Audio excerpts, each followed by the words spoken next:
Sorry, I'm off track again. No, that's all right. That's all right. We, like I said before the show, we enjoy having fun and, discussing the cool stuff. And the paranormal is the cool stuff.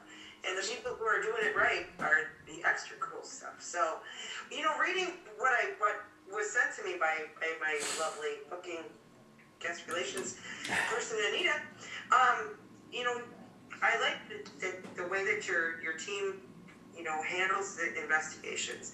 I like the way it's written. That you seek the truth behind the mystery, but also investigate events to the point of exhaustion. How long does that take? I mean, to what extent does your team go to find the truth? Well, I have a case manager who's on my team that I added about a year and a half ago. He's become a very good friend of mine, very ethical, honorable, trustworthy person. And he has a degree in forensic science, and he's currently working on his master's in criminal justice. So he basically dissects everything we do, and I've brought on 3 skeptics onto my team that are completely unaccepting of the paranormal. I brought them in on purpose, basically, to keep us in check so we don't go chasing the moon or trying to sell snake elixir to the local townspeople. Thankfully, my wife is very much the Agent Scully, and I'm very much Agent Mulder. Sometimes she has to put a lasso around me to get me to slow down.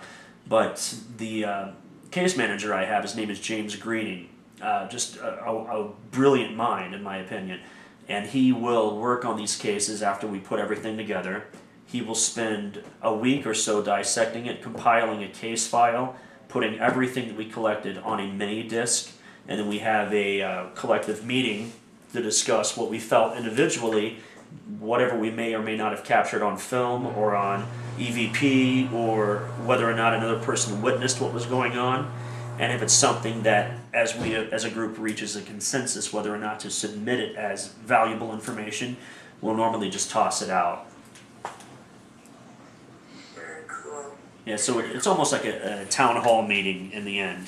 There's not a lot of shouting, not a lot of chairs being thrown, but we're all friends, we're all family, and I deliberately set it up like this to where primarily it's old childhood friends and family. And we keep dark elements out. I deliberately request that all my members be Christ-believing individuals. Some people may consider that to be a bias. I consider it a precaution.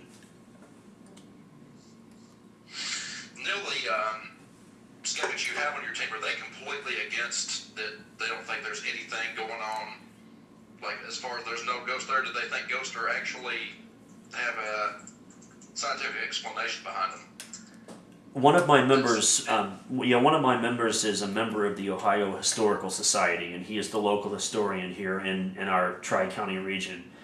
And he's probably 42 by now. I brought him on because he's very experienced, very knowledgeable. He's a sponge, a valuable, just a pillar of information. And he was like that at first, and the more he went on cases with us, the more unexplained and unusual things he encountered himself, plus he witnessed with us. So it's kind of opened his mind up a little bit.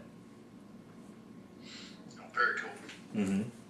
And so you got the 2 skeptics. Do both of them kind of go along the same